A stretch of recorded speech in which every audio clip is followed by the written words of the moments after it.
Why is action to stop wage theft so important, and how will the Albanese Labor government's closing loopholes legislation protect workers from having their wages stolen? Call to the Minister for Employment, Workplace Relations and the Minister for the Arts.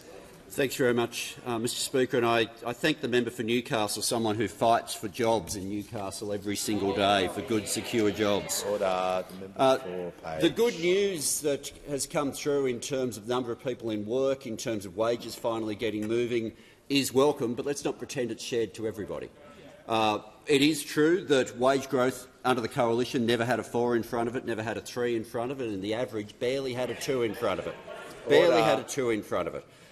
But it's also the case that even with wage growth finally coming through, now that we no longer have a government where low wage growth is a deliberate design feature of how they manage the economy, if you are somebody who is having your wages stolen, you are not seeing this.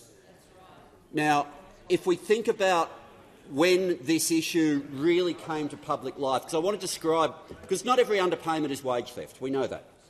But let's have a think and remember what happened with those 7-Eleven cases. There were 2 different forms of wage theft that we watched.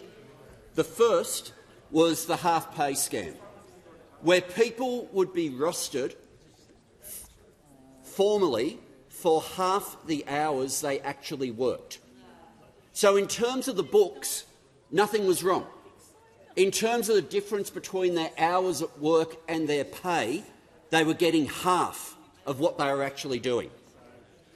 And the second form of wage theft that we saw then was the cashback scheme, where you'd be paid the correct amount and the manager would walk you across the store to the ATM in the corner, get you to take a chunk of your pay out and hand it back to the manager.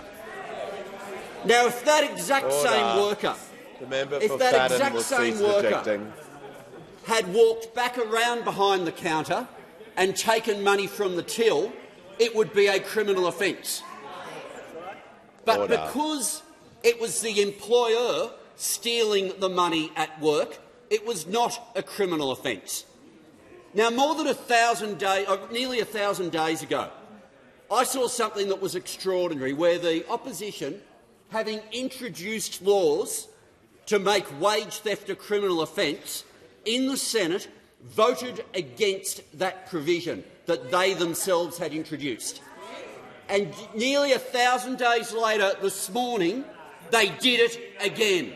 They did it again, where the one crime they seem to be relaxed about never putting on the books is whether a worker has their wages stolen. Loopholes need to be closed. Workers should not be in a situation where somehow, if theft occurs to them, it's just always something we turn a blind eye to. It needs to be a crime. The loophole